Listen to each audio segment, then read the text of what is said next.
But what happened is I finished university. I went to Edge Hill, which is part of Lancaster University, and did a history degree.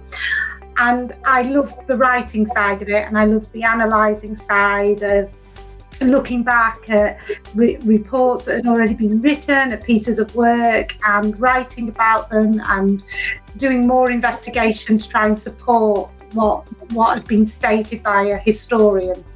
So I started thinking about journalism at that point because I really liked that analysis and the writing, and because I was quite a sociable person, although I was much shyer back then, I did really like talking to people.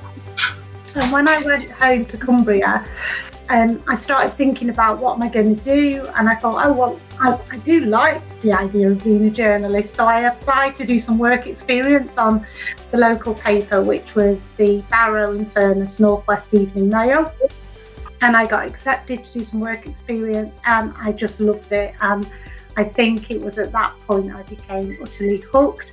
So I did my work experience, realised I loved it.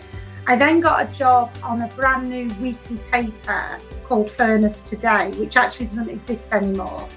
And I think that's where I started to really learn the trade, but very quickly realised I would need my NCTJ qualifications. So I applied to do those at Stradbroke College in Sheffield, which no longer exists. And I did those in 95, 96. I did the 12-week fast track course. And qualified in February 1996, and then I began looking for jobs and sent my CV everywhere. I must have sent dozens and dozens of CVs and covering letters out, and I was called for an interview at Cater's Press Agency in Birmingham, where I got my first journalism job, and what a baptism of fire that was, working on a press agency as quite a green, naive and still quite shy 21-year-old. But I then worked for Cater's. I then, after nearly a year, I moved to News Team in Manchester, and then I became features editor at Ross Parry in Leeds, which is now owned by South West News. And I suppose I did 2 years on the whole agency cycle, really learning my trade, really learning how to be a journalist, and I specialised in features. And at 23, I went freelance and enjoyed a nearly 25-year career as a freelance journalist, working for national women's magazines, newspapers, supplying stories to daytime television, and also in developing my career in lots of other ways. So I started doing copywriting, branded content, and writing books.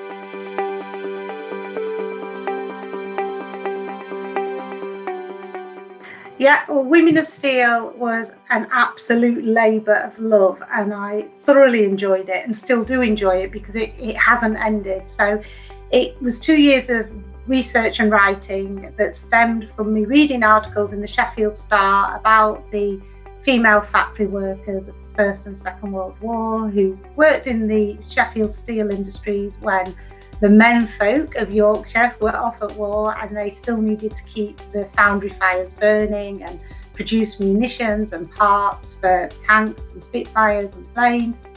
And I'd always found it interesting watching their campaign with the Sheffield Star and how they were finally thanked by government 70 years after their contribution. And then the grassroots campaign started to have a monument commissioned and built for them, which was unveiled in June 2016. By that point, I'd already ghostwritten a book for Penguin, and I spoke to my agent about the idea of writing a book, a factual book, so a non-fiction on the Women of Steel, and he loved it. And so my research got deeper and deeper, and I went to interview women who were still alive and family members of those who weren't, and finally wrote a synopsis for the book after about a year of research, which was taken up by Headline, and they commissioned it, and it was published last summer.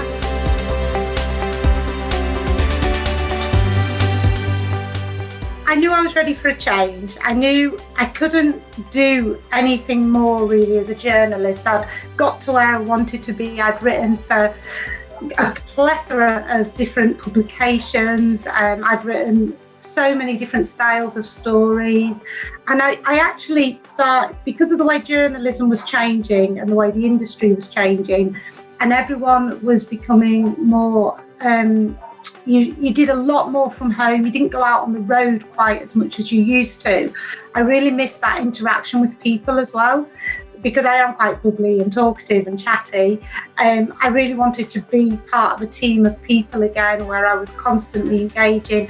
And I also, it is true when they say about wanting to give something back. So I worked for women's magazines for as long as I could remember, and I noticed that a lot of the staff on the women's magazines, when we were chatting about stories or pictures I'd sent in, they start asking me advice on different things, and you suddenly you realise suddenly actually you've got all this knowledge in your brain that you've developed over 2 decades or more, and that you're really happy to share it. And when a job came up at the university, it just sort of ticked all the boxes, and thought, not only do I want to work with people, I want to give something back. I want to help future journalists develop their career. So it just felt like the perfect opportunity at the right time of my life.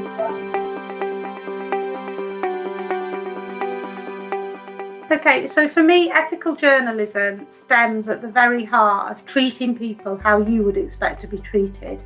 So taking into account a situation someone's been in, and how they're dealing with that and how they're coping with that. So that's the very human aspect side of it. So if somebody's been through a trauma, like Claire Throssell or Joan Lawrence, it's how you then go and talk to those people, and how you interview them, and how you make sure that you're doing it in a very moralistic way, which obviously is at the heart of ethics, that we treat them with the understanding, the empathy, and that they deserve, because they are human beings. They aren't just a story. They will never just be a story.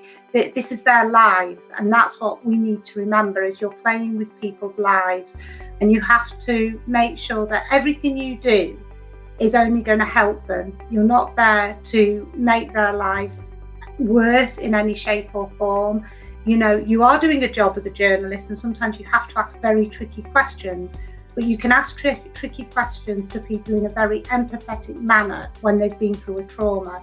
So I'm not talking about corrupt politicians here, or somebody who's done a wrong. I'm talking about those people whose voices are in the media, but they need to be treated with care and attention. So that side of ethics is all about that personal care and attention that you give to somebody.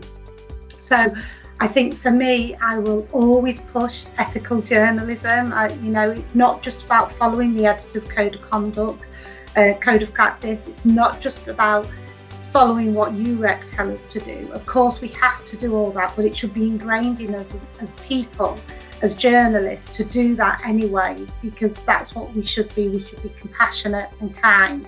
And of course, there are times when you have to use your journalistic skills to be a little bit harder, and you have to push to get answers, but there's a time and a place for that. And there's certain people that you do that with, but you don't do it with human beings who have been through a trauma.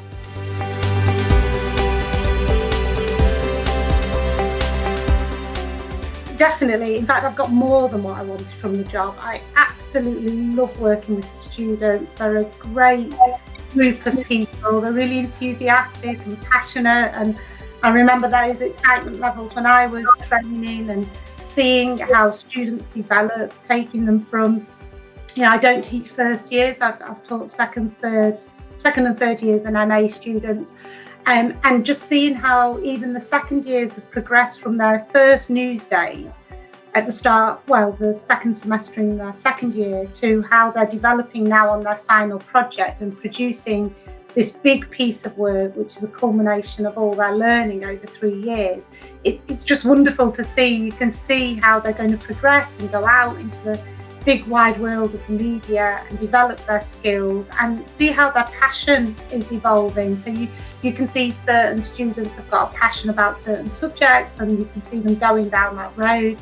And it's just wonderful to watch that, you know, the next generation of journalists developing.